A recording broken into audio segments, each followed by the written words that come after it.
రామయ్య తండ్రి ఓ రామయ్య తండ్రి మా నోములన్నీ పండినాయి రామయ్య తండ్రి మా సామి వంటే నువ్వేలే రామయ్య తండ్రి. ముందుగా మీ అందరికీ శ్రీరామనవమి శుభాకాంక్షలు. ఐపీఎల్ 19 సీజన్ స్టార్ట్ కాబోతుంది. ఈ సీజన్ కొంతమంది ప్లేయర్స్కి చాలా ఇంపార్టెంట్. టీమ్స్ అన్నీ కూడా ప్రతి ప్లేయర్ కూడా తమ టీంకి టైటిల్ గెలిపించాలని చెప్పి గట్టి ప్రయత్నం చేస్తారు, కరెక్టే. కానీ వాళ్ళ ఇండివిజువల్ టార్గెట్స్ కూడా ఉంటాయి. కొంతమంది యంగ్స్టర్స్ ఉన్నారు, వాళ్ళకి ఏంటంటే లాస్ట్ T20 వరల్డ్ కప్లో, రీసెంట్గా జరిగిన T20 వరల్డ్ కప్లో వాళ్ళకి స్థానం లభించలేదు. సో మళ్ళీ they will try to win back their place. మళ్ళీ T20 టీంలోకి రావాలి, ఇండియా టీంలోకి రావాలి, నెక్స్ట్ వరల్డ్ కప్ ఆడాలి అంటే ఇప్పటి నుంచి ఆ ఆడిషన్ స్టార్ట్ అవుతుంది. ఇంకొక బోనస్ ఏంటంటే 2028లో ఒలింపిక్ గేమ్స్ కూడా జరగబోతున్నాయి. సో ఒలింపిక్ గేమ్స్లో క్రికెట్ ఉండబోతుంది. సో క్రికెట్ ఆడితే మీరు ఒలింపిక్స్లో మీకు మెడల్ ఆల్మోస్ట్ గ్యారంటీ. ఇండియాకి ఏదో ఒక మెడల్ వస్తుంది, అంతా కుదిరితే గోల్డ్ మెడలే వస్తుంది. సో ఆ ఒలింపిక్ గోల్డ్ గెలిచే ఒక అవకాశం, సువర్ణ అవకాశం కూడా వీళ్ళందరి దృష్టిలో ఉంటుంది. ఇప్పటి నుంచి కనుక గ్రౌండ్ వర్క్ స్టార్ట్ చేసి సెలెక్టర్స్ రాడార్లో పడాలి. ఎందుకంటే ఇప్పుడు యుద్ధంలో ఈ డ్రోన్ మిజైల్స్ అన్నీ కూడా అండర్ ద రాడార్ వెళ్తే పర్లేదు, కానీ ప్లేయర్స్ మాత్రం సెలెక్టర్స్ అండర్ ద రాడార్ ఉంటే కుదరదు. సెలెక్టర్స్ రాడార్లో ఉండాలంటే ఐపీఎల్లో పర్ఫామ్ చేయాలి, ఈ ఇయర్ నుంచే చేయాలి. ఒలింపిక్స్ కానీ T20 వరల్డ్ కప్ కానీ ఇంకా దూరంగా ఉన్నాయి, 2 years టైం ఉంది. కానీ ఇప్పటి నుంచి కూడా మీరు కంటెన్షన్లోకి రావాలి అంటే ఈ ఐపీఎల్లో బాగా స్కోర్ చేస్తేనే మీకు T20 వరల్డ్ కప్లో అవకాశం ఉండాలి అంటే మీరు పర్ఫామ్ చేయాలి, సెలెక్టర్స్ దృష్టిలో పడాలి. సో అలాంటి ప్లేయర్స్ ఎవరికైతే స్థానం దొరకలేదో, ఆల్రెడీ ఉన్న వాళ్ళ గురించి మాట్లాడట్లేదు నేను, ఎవరికైతే మన T20 వరల్డ్ కప్లో డిజర్వింగ్ ప్లేయర్స్ కానీ వాళ్ళకి ఛాన్స్ దొరకలేదో వాళ్ళు చాలా గట్టిగా ప్రయత్నం చేస్తారు ఈసారి. దే విల్ డెఫినెట్లీ, అంటే టీంకి ఐపీఎల్ టైటిల్ గెలిపించి పెట్టడంతో పాటు తమ ఇండివిజువల్ టార్గెట్ ఏంటంటే బాగా పర్ఫామ్ చేసి వాళ్ళు తమ ప్లేస్ని మళ్ళీ దక్కించుకోవడం, లేకపోతే కొత్తగా ప్లేస్ని గెలుచుకోవడం చేసే ప్రయత్నం చేస్తారు. అలాంటి ప్లేయర్స్ ఎవరున్నారో మనం ఈ వీడియోలో చూద్దాం. అందరికంటే ముందు శ్రేయస్ అయ్యర్ లేకపోవడం ఏంటి అని చాలామంది అంటున్నారు, కానీ అది రీజన్ ఏంటంటే అతను రాంగ్ టైంలో గాయపడుతుంటాడు. మీరు ఐపీఎల్లో కానీ మీరు చూడండి, మొన్న రీసెంట్ ఇంజరీ, అది ఒక చాలా ఫ్రీక్ ఇంజరీ. ఏంటంటే ఫీల్డింగ్ చేస్తున్న టైంలో ఒక ఇంటర్నల్ ఆర్గన్ స్ప్లీన్కి ఇంజరీ అవ్వడం ఏంటి, అది చాలా సీరియస్, అనుకున్న దానికంటే చాలా సీరియస్ కావడం, అర్జెంటుగా దానికి ట్రీట్మెంట్ ఇవ్వాల్సి రావడం. సో లక్కీలీ దాని నుంచి బయటపడ్డాడు అతను, కానీ it was a serious kind of an injury. So wrong టైంలో గాయపడడం వల్ల అసలు అంటే అతను కంటెన్షన్లో కూడా లేడు, ఎందుకంటే చాలా కాలంగా ఇండియన్ T20 టీంకి దూరంగా ఉన్నాడు. కానీ అతను డెఫినెట్గా ఇంజరీ ఆ టైంలో కాకుండా ఉంటే అతనికి ఛాన్స్ ఉండేది. బట్ అతనికి తెలుసు కదా మనకు, అతను ఆడే తీరు కానీ T20, ఎందుకంటే ప్రైస్ ట్రాక్ ప్రెషర్ని కూడా పక్కన పెట్టి మనం చూసాం. అతనికి రిషబ్ పంత్కి చాలా పెద్ద అమౌంట్, more than 25 crores వచ్చిన తర్వాత ఎవరికైనా ప్రైస్ ట్రాక్ ప్రెషర్ ఉంటుంది ఐపీఎల్లో. కానీ దానికి రిషబ్ పంత్ ప్రైస్ ట్రాక్ ప్రెషర్కి లొంగిపోయాడు. దానివల్ల అతను had a very very ordinary IPL last season. కానీ ప్రైస్ ట్రాక్ ప్రెషర్, కొత్త ఫ్రాంచైజీ, క్యాప్టెన్సీ అవన్నీ ఉండి కూడా ఎక్స్ట్రాడినరీ పర్ఫార్మెన్స్ ఇచ్చాడు శ్రేయస్ అయ్యర్. ప్రమాణమైన స్ట్రైక్ రేట్తో, కన్సిస్టెంట్ పర్ఫార్మెన్సెస్తో పంజాబ్ టీంని ఫైనల్ దాకా తీసుకెళ్ళాడు. సో 3 టీమ్స్ని ఫైనల్ దాకా తీసుకెళ్ళాడు. సో నాట్ ఓన్లీ అతను as a player, but as a captain కూడా అతను తన క్రెడెన్షియల్స్ని బ్రహ్మాండంగా ప్రూవ్ చేసుకున్నాడు. సో అతను స్పిన్ బాగా ఆడతాడు, ఈ place in the middle order. So ఏ రకంగా చూసుకున్నా అంటే నెక్స్ట్ T20 వరల్డ్ కప్ మన సబ్ కాంటినెంట్లో జరగట్లేదు, కానీ spinners will always be a threat. ఎక్కడ జరిగినా కూడా స్పిన్నర్స్ థ్రెట్ అనేది ఉంటూనే ఉంటుంది మిడిల్ ఓవర్స్లో. సో అతని క్రెడెన్షియల్స్ కానీ, అతని అప్రోచ్ కానీ అన్నీ చూస్తుంటే ఏంటంటే నెక్స్ట్ వరల్డ్ కప్కి అతను ఉండాలి అనేది చాలామంది ఫ్యాన్స్ అభిప్రాయం. ఉండాలి కూడా, is that kind of a quality player. And he's also a contender for captaincy. ఎందుకంటే నెక్స్ట్ వరల్డ్ కప్కి సూర్యకుమార్ క్యాప్టెన్గా ఉండగలడా? Will be 37 by then. So అతను నెక్స్ట్ వరల్డ్ కప్ దాకా తన ఫామ్ కూడా అంత మాత్రంగా ఉంది. అతను తన ప్లేస్ కాపాడుకోకుండా క్యాప్టెన్ అవుతాడా? సో అక్కడ క్యాప్టెన్సీ రేస్లో కూడా ముందు ఉంటాడు. ఒకవేళ తన ప్లేస్ కనుక మళ్ళీ విన్ బ్యాక్ చేసుకోగలిగితే క్యాప్టెన్సీ రేస్లో కూడా, because he has produce wonderful results in IPL. ఓ టీంకి టైటిల్ గెలిపించి పెట్టాడు. ఎప్పుడు ఫైనల్స్ కాదు కదా, ప్లే ఆఫ్స్కి రాని టీమ్స్కి కూడా 2 సార్లు ఫైనల్కి తీసుకెళ్ళాడు, ఢిల్లీ కానీ పంజాబ్ కానీ. సో శ్రేయస్ అయ్యర్కి ఇది చాలా చాలా important tournament. So Shreyas Iyer మీద అందరి దృష్టి ఉంటుంది, స్పాట్లైట్ ఉంటుంది. అండ్ ఈసారి తన వర్త్ ప్రూవ్ చేసుకోవడానికి అతను కూడా ఖచ్చితంగా రెడీగా ఉంటాడు. No doubt about it. And what about Shubman Gill? Shubman Gill మనకు తెలుసు కదా, లాస్ట్ మినిట్లో స్నబ్ అంటే సడన్గా అతన్ని టీం నుంచి తప్పించారు. అంతవరకు ఏంటంటే T20 వరల్డ్ కప్లో అతను వైస్ కెప్టెన్గా ఉంటాడని అనుకున్న వాడిని లాస్ట్ మినిట్లో అతన్ని టీంలోంచి మొత్తానికి తీసేశారు. అంటే ఆ స్కీమ్ ఆఫ్ థింగ్స్లో అతను ఫిట్ ఇన్ కావట్లేదు. అతని స్టైల్ ఆఫ్ బ్యాటింగ్ అంటే మనం అగ్రెసివ్ ఆల్అవుట్ అగ్రెషన్తో వెళ్తున్నాం కదా, అది దానికి అతను సూటబుల్ కాదే అనుకున్నారు. మొత్తం మీద ఏదో ఒకటి అతన్ని పక్కన పెట్టేసి the brought in Ishan Kishan and Rinku Singh. So team బాగా కుదిరింది, పర్ఫెక్ట్గా కుదిరింది. టీం రిక్వైర్మెంట్ కోసం even though he's captain for the other 2 formats అయినా సరే అతన్ని లాస్ట్ మినిట్లో డ్రాప్ చేయాల్సిన ఒక డేరింగ్ డెసిషన్ తీసుకున్నారు ఇండియన్ టీం. దానివల్ల అతను ఖచ్చితంగా చాలా హ్యూమిలియేటింగ్గా ఫీల్ అయి ఉంటాడు. ఎందుకంటే అతను he has been preparing for T20 world cup.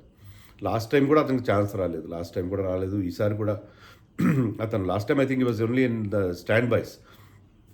So Shubman గిల్కి వరుసగా రెండోసారి వరల్డ్ కప్ ఆడని పరిస్థితి రావడంతో ఏంటంటే అతను ఖచ్చితంగా చాలా చాలా కసి మీద ఉంటాడు. సో నేను ఈ ఫార్మాట్కి ఎందుకు పనికిరా, he's a class player, he can play any kind of format.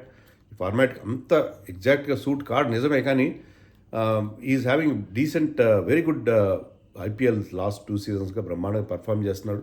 So అతను ఖచ్చితంగా ప్రూవ్ చేసుకోవడానికి చూస్తాడు. ఎందుకంటే నేను IPLలో ఈ ఫార్మాట్లో బ్రహ్మాండంగా ఆడతాను చూడండి, you cannot ignore me in T20 format. Indian టీంకి మీరు నన్ను ఏ మాత్రం ఇగ్నోర్ చేయలేరు అని చెప్పి ప్రూవ్ చేసే ప్రయత్నం చేస్తాడు Shubman Gill. He has got that class. ఆ క్లాస్ ఉంది కదా అతని దగ్గర. అలాగే యశస్వి జైస్వాల్ చేసిన తప్పేంటి? ఒకే ఫార్మాట్ ఎందుకు ఆడు, టెస్ట్ మ్యాచ్లో ఎందుకు ఆడుతున్నాడు?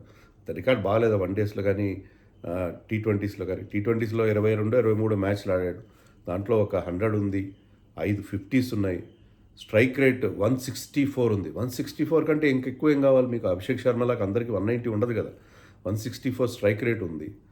అండ్ 36-37 యావరేజ్ ఉంది. So that is decent average. T20లో 36 is very good average. So has not done anything wrong in T20 internationals. ఏం చేయలేదు. IPLలో బాగా పర్ఫామ్ చేస్తాడు ఎక్కడైనా, any format is been doing exceedingly well. అంటే ఎక్కువ మంది ఓపెనర్స్ అయిపోయి మనం అతను అకామిడేట్ చేయలేకపోతాం. లాస్ట్ వరల్డ్ కప్లో 2024లో మనం గెలిచినప్పుడు he was part of the team. 11లో లేకపోయి ఉండొచ్చు, టీంలో ఉన్నాడు. ఈసారి కనీసం టీంలో కూడా లేడు. సో జైస్వాల్ కూడా ఖచ్చితంగా ఈసారి మళ్ళీ next world cup is for the youth. టీంలో చాలా మార్పులు వస్తాయి. అతను ఖచ్చితంగా అంటే అక్కడ పోటీ ఉంది, భయంకరమైన పోటీ ఉంది, ముఖ్యంగా టాప్ ఆర్డర్లో విపరీతమైన పోటీ ఉంది. అయినా కూడా జైస్వాల్ కూడా ఖచ్చితంగా సెలెక్టర్స్కి తన presence he will definitely try to come into the రాడార్లో లేడం కాదు, రాడార్లో ఉన్నాడు, కానీ ఖచ్చితంగా వస్తాడు మళ్ళీ అని నాకు అనిపిస్తుంది. ఓకే, అది సెలెక్టర్స్ రాడార్లో లేని మరొక క్యాండిడేట్ ఉన్నాడు, అతని పేరు రుతురాజ్ గైక్వాడ్. లాస్ట్ టైం ఎప్పుడు ఆడాడు T20 ఇంటర్నేషనల్స్? 22-23 ఆడాడు. అతను చాలా రోజులు అయినట్టుగా ఉంది. ఈ మధ్యకాలంలో వన్ డేలో అవకాశం ఇచ్చినట్టుంది, బాగా పర్ఫామ్ చేశాడు. But he's a class player. ఒక సిల్క్ అండ్ టచ్తో ఆడతాడు. ఎలాంటి నాన్ క్రికెటింగ్ షాట్స్ కొట్టకుండా still he scores at a very good rate. And అతనికి కూడా ఇది చాలా ఇంపార్టెంట్ టోర్నమెంట్. రీసెంట్గా ఏంటంటే అతను ఓపెనింగ్ కూడా చేస్తానని చెప్పాడు, అలాగే సంజు శాంసన్. సో ఓపెనింగ్ చేయడంలో అతనికి ఇంకా ఎక్కువ ఆపర్చునిటీస్ వస్తాయి. సో ఈసారి పెద్ద స్కోర్ చేయడానికి ఓపెనింగ్ చేస్తూ అతనికి చాలా మంచి అవకాశం. సో రుతురాజ్ గైక్వాడ్ కూడా not only T20 world cup వైపే కాదు, వన్ డే వరల్డ్ కప్లో కూడా, అంటే IPL పర్ఫార్మెన్స్ దానికి ఏ సంబంధం, వేరే ఫార్మాట్ అని మీరు అనొచ్చు, కానీ IPLలో బాగా ఆడితే, IPL అనేది ఇంత ప్రెజర్ సిచ్యుయేషన్లో ఫేసింగ్ క్వాలిటీ బౌలర్స్, ఇది ఎప్పుడైనా సరే సెలెక్టర్స్ దీన్ని సీరియస్గా తీసుకుంటారు ఈ ఫామ్ని. సో రుతురాజ్ గైక్వాడ్కి one day world cup, T20 world cup రెండింటికి కూడా ఈసారి ఈ సీజన్ చాలా చాలా important. Player of his class. అతను ఇండియన్ టీంలో చాలా ఇర్రెగ్యులర్గా అతనికి అవకాశాలు వస్తాయి. ఎందుకంటే ఛాన్సెస్ రావట్లేదు, అంటే వచ్చిన అవకాశాలని ఉపయోగించుకున్నాడు కూడా. కానీ ఏంటంటే వన్డేల్లో సీనియర్స్ ఉన్నారు చాలామంది. ఇక్కడ చూస్తే టీ20లో చూస్తే ఆల్రెడీ ఎస్టాబ్లిష్ ప్లేయర్స్ ఉన్నారు. కానీ మనం చెప్పలేం కదా! ఇప్పుడు have you ever thought Ishan Kishan will play the T20 world cup? అతనికి అవకాశం వస్తుందని ఎవరైనా అనుకున్నారా? 2 ఏళ్ల పాటు అతను ఇండియన్ టీమ్ దూరంగా ఉన్నాడు. కానీ అతనికి అవకాశం వచ్చింది. He became a star in our victory. అలాగే Sanju Samson in and out of the Indian team. అతను సడన్గా ఆ వరల్డ్ కప్లో కూడా ముందు మ్యాచ్లో అతను వార్మింగ్ ద బెంచెస్. సడన్గా అతనికి బిజినెస్ ఎండ్ ఆఫ్ ది టోర్నమెంట్లో 3 ఆల్మోస్ట్ నాకౌట్ మ్యాచెస్లో ఛాన్స్ వచ్చింది. చెలరేగిపోయాడు. సో ఎప్పుడు ఎవరికి అవకాశం వస్తుందో చెప్పలేం. That world cup is 2 years అవే. ఈ లోపల మీరు రెడీగా ఉండాలి. మీ ఆ, మీ ప్రజెన్స్ సెలెక్టర్స్ ఫీల్ కావాలి, ఖచ్చితంగా ఫీల్ కావాలి. సో అలాంటి దానికోసం ఇది చాలా important for Ruturaj, Yashasvi, Shubman Gill and of course Shreyas Iyer. ఇంకా ఉన్నారు. ఇంకా మన నితీష్ కుమార్ రెడ్డి. What about Nitish Kumar Reddy? నితీష్ కుమార్ రెడ్డికి ఆల్ 3 ఫార్మాట్స్లో ఖచ్చితంగా అవకాశం ఉంది. ఎందుకంటే హార్దిక్ పాండ్యా ఇంజరీ అనండి, లేకపోతే ఒక ఎక్స్ట్రా ఆల్రౌండర్ ఎప్పటికీ అవసరమే మనకి. హార్దిక్ పాండ్యా ఉండగా కూడా, because next world cup is in different country, south ఆఫ్రికాలో అవుతుంది కాబట్టి అక్కడ మీకు ఖచ్చితంగా సౌత్ ఆఫ్రికాలో ఎక్కడ అవుతుంది నెక్స్ట్? ఆస్ట్రేలియా. సరే, నాకు కన్ఫ్యూజ్ అవుతున్నాను. Okay, what are you, I stand corrected. So next world cup, టీ20 వరల్డ్ కప్ ఎక్కడైనా, అయితే వన్డే వరల్డ్ కప్ ఎక్కడైనా మీకేంటంటే మీకు ఒక allrounder, seam bowling allrounder who can give you a couple of overs of pace. మీకు new బాల్తో power ప్లేలో కానీ లేకపోతే డెత్లో కానీ ఎక్కడైనా ఇవ్వగల బౌలర్గా అతను అంది వస్తే, ముఖ్యంగా బౌలింగ్ బాగా చేయగలిగితే. ఈసారి సన్ రైజర్స్లో అతనికి ప్యాట్ కమిన్స్ ఇనీషియల్గా ఉండడు కాబట్టి న్యూ బాల్తో పవర్ ప్లేలో బౌలింగ్ చేసే అవకాశం వచ్చే ఛాన్సెస్ కూడా కనిపిస్తుంది. బౌలింగ్లో ఇంప్రెస్ చేయాలి, బ్యాటింగ్లో కూడా మళ్ళీ బెటర్గా పర్ఫామ్ చేయాలి. చేస్తే ఏంటంటే అతను సెలెక్టర్స్ రాడార్లో ఖచ్చితంగా ఉన్నాడు. కానీ అక్కడ శివం దుబేతో పోటీ ఉంది అతనికి. తర్వాత మళ్ళీ తన ప్లేస్ని విన్ బ్యాక్ చేయడానికి అతనికి చాలా చాలా ఇంపార్టెంట్ ఈ season. So last season did not go well for him. Melbourne century తర్వాత ఏది అతను కలిసి రావట్లేదు. కానీ అతను మళ్ళీ బౌన్స్ బ్యాక్ అవ్వడానికి ఇది చాలా మంచి అవకాశం. అంటే సిమిలర్లీ వాషింగ్టన్స్ ఉన్నారు, అందరూ ఆల్రౌండర్. వాషింగ్టన్ కూడా ఆల్రౌండర్. అతను వరల్డ్ కప్లో ఆడిన మ్యాచ్లో పెద్దగా పర్ఫామ్ చేయలేదు, ఒక్క వికెట్ కూడా తీయలేదు. కానీ Washington we know his ability. ముఖ్యంగా బ్యాటింగ్లో ఈసారి గుజరాత్ టైటన్స్లో అతనికి ఎర్లీగా బ్యాటింగ్ చేసే అవకాశం. సో అతను మంచి స్ట్రైక్ రేట్తో నేను టీ20లో ఆడగలను, మిడిల్ ఆర్డర్లో ఆడగలను, లెఫ్ట్ హ్యాండర్ ఆడగలను అని ప్రూవ్ చేసుకుంటే అతనికి ఆ బౌలింగ్ ఎప్పుడు ఉంటుంది, బౌలింగ్ అడ్వాంటేజ్ ఎప్పుడు ఉంటుంది. సో ఒక ఆల్రౌండర్గా అతను ఖచ్చితంగా ఇండియా సెలెక్టర్స్తో అన్ని ఫార్మాట్స్లో అతన్ని కన్సిడర్ చేస్తున్నారు. చెయ్యాలి, తన ప్లేస్ని కోల్పోకూడదు. ఇంకా యంగ్స్టర్స్ చాలామంది వస్తున్నారు ఆ type of specific all round skills ఉన్న స్పిన్ బౌలింగ్ ఆల్రౌండర్స్ మనకి ఇంకా కొత్త వాళ్ళు, ప్రశాంత్ వీర్ లాంటి వాళ్ళు, కనిష్క్ చౌహాన్ కానీ వీళ్ళందరూ వస్తున్నారు కాబట్టి I think he's having lot of competition. So Washington కూడా తన ప్లేస్ విషయంలో ముందుకెళ్లాల్సిన అవసరం ఉంది. ఇంకొక పేరు మనం మర్చిపోతుంది, KL Rahul is totally out of selectors radar in this format. మిగతా 2 ఫార్మాట్స్లో అతను ఖచ్చితంగా సెలెక్టర్స్ ఫస్ట్ రాసుకున్న 4-5 పేర్లో అతనే ఉంటాడు. కానీ ఈ ఫార్మాట్లో అతన్ని కంప్లీట్గా పక్కన పెట్టేశారు. అతను స్ట్రైక్ రేట్ ఇష్యూస్ అన్నారు, కానీ స్ట్రైక్ రేట్ కూడా బాగా ఇంప్రూవ్ చేశాడు. Now is a different kind of a player. Opening కావాలంటే ఓపెనింగ్ చేస్తాడు, మిడిల్ ఆర్డర్ ఆడతాడు, కీపింగ్ చేస్తాడు. సో కేఎల్ రాహుల్ని పూర్తిగా మనం రూల్ అవుట్ చేయడానికి వీల్లేదు. అతను కూడా లోపల ఫీలింగ్ ఉంది. అనేక సందర్భాల్లో బయటపడ్డా కూడా నాకు టీ20లో కూడా నేను ఆడాలి, ఎందుకు టీ20లో I'm not such a bad player in T20 అని చెప్పి తను ప్రూవ్ చేసుకోవడానికి కేఎల్ రాహుల్ కూడా ఖచ్చితంగా ఈ రేస్లో ఉంటాడు. సో వీళ్ళేనా, ఇంకా ఉన్నారు కదా. ఇప్పుడు మీకు బౌలింగ్ విషయం చెప్పట్లేదు మీకు, సరే బ్యాటింగ్లో కూడా ఇంకా ఉన్నారు. దేవదత్ పడిక్కల్ లాంటి వాళ్ళు, రజత్ పటీదార్, వీళ్ళు కూడా దే కెన్ ఆల్సో కంపీట్. వాళ్ళు wonderful world cup, wonderful IPL, you will definitely bounce back into contention. Say similarly Venkatesh Iyer, మన నితీష్ కుమార్ రెడ్డి చెప్పుకున్నాం, Venkatesh Iyer is nowadays is not bowling much, but he can bowl, he can be seam bowling allrounder. వీళ్ళందరికీ కూడా మళ్ళీ అవకాశం ఉంటుంది. ఆ ముగ్గురు కూడా RCBలో ఉన్నారు. సో ముగ్గురికి కూడా మంచి అవకాశం. వెంకటేష్ అయ్యర్కి 11లో బ్రేక్ అవ్వడం కొంచెం కష్టమే, but still all these guys are having opportunity. And ఇంకా బౌలర్స్ విషయానికి వస్తే, అంటే ఆల్రెడీ ఉన్న వాళ్ళ గురించి చెప్తున్నాను. సిరాజ్ ఒక మ్యాచ్ ఆడాడు వరల్డ్ కప్లో, బాగా పర్ఫామ్ చేశాడు, 3 వికెట్లు తీశాడు. సో సిరాజ్ కూడా మళ్ళీ తన టీ20 క్రెడెన్షియల్స్ ప్రూవ్ చేసుకోవచ్చు. ఖలీల్ అహ్మద్ లెఫ్ట్ ఆర్మ్ పేసర్కి ఎప్పుడు అతనికి అవకాశం ఉంటుంది. సో అలాంటి వాళ్ళు కూడా మళ్ళీ ఇండియన్ టీంలోకి వచ్చే పరిస్థితి చేస్తారు. అలాగే not to forget youngster that man Vaibhav Suryavanshi 15 ఏళ్ల లిమిట్ అదేం లేదు. యాక్చువల్గా 15 ఏళ్ళు కావాలంటే ICCకి రాసి లాస్ట్ వరల్డ్ కప్ కూడా ఆడి ఉండొచ్చు అతను, కానీ అలా కాదు కదా. అతను మెల్లగా will graduate into the senior level slowly. దానికి ఒక మెట్టు ఈసారి T20 ఈసారి ఐపీఎల్లో కనుక లాస్ట్ టైం లాగా పర్ఫామ్ చేస్తే, ఎలాగైతే మీకు అండర్-19 వరల్డ్ కప్లో అలా ఎక్కడ పడితే అక్కడ భయంకరంగా కొడుతున్నాడు.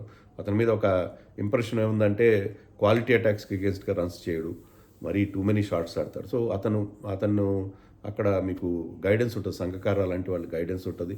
సో అతను ఈసారి ఒక డిఫరెంట్ ప్లేయర్గా అతను ప్రూవ్ చేసుకుంటే, షార్ట్ సెలెక్షన్ ఇంప్రూవ్ చేసుకుని క్వాలిటీ అటాక్స్ మీద రన్స్ చేసి సెకండ్ సీజన్లో ఫస్ట్ సీజన్లో ఉన్నట్టుగా ఉండదు.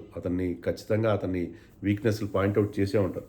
సో అతనికి ఇప్పుడు ఇది చాలా మంచి అవకాశం. అలాగే ప్రియాంశ్ ఆర్య కూడా సిమిలర్ ప్లేయర్. ప్రియాంశ్ ఆర్య కూడా అతను కూడా చాలా హైలీ టాలెంటెడ్ ప్లేయర్. అతను కూడా ఈ ఐపీఎల్ చాలా చాలా ఇంపార్టెంట్. అలాగే ప్రశాంత్ వీర్ లాంటి వాళ్ళు, మనకి ఒక స్పిన్ బౌలింగ్ ఆల్రౌండర్ ఉన్నాడు. ఇంకా చాలామంది మనకి కనిపిస్తున్నారు కదా.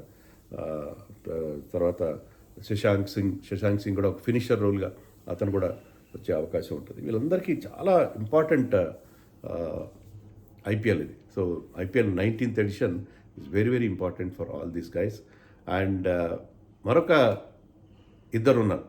వాళ్ళిద్దరు ఏంటంటే వన్డే వరల్డ్ కప్ టార్గెట్ పెట్టుకుని వాళ్ళు ముందుకెళ్తున్నారు. చాలా ఫిట్గా ఉన్నారు ఇద్దరు, చాలా బాగా ఆడుతున్నారు. వాళ్ళకి వచ్చి తక్కువ ఇంటర్నేషనల్ క్రికెట్ ఆడుతున్నారు, కానీ ఆ ఆడిన మ్యాచ్ల్లో వాళ్ళ క్వాలిటీ పర్ఫార్మెన్సెస్ ఇస్తున్నారు. వాళ్ళకి కాంపిటేటివ్ క్రికెట్ తక్కువ ఆడుతున్నారు కదా, ఒకటే ఫార్మాట్ ఆడుతున్నారు. ఐపీఎల్ 2 నెలలు వరుసగా కాంపిటేటివ్ క్రికెట్ ఆడే ఈ ఆపర్చునిటీని ఉపయోగించుకొని తమ సాధన కంటిన్యూ చేస్తూ, అంటే సెంటర్ వికెట్ ప్రాక్టీస్ కంటిన్యూ చేస్తూ next target next year one day world cup టార్గెట్కి వెళ్తున్న ఇద్దరికి కూడా అది ఇంపార్టెంట్. వాళ్ళ పేర్లు మీకు చెప్పాల్సిన అవసరం ఏమాత్రం లేదు. It's like stating the obvious. So అది ఇంకెవరైనా పేర్లు మిస్ అయితే ఇంకెవరిని కూడా సెలెక్టర్స్ కంటెన్షన్, అంటే ఆ కొత్త వాళ్ళు కానీ పాత వాళ్ళు ఉన్నారు మీరు కామెంట్స్లో చెప్పండి. Let's have a very good discussion about this.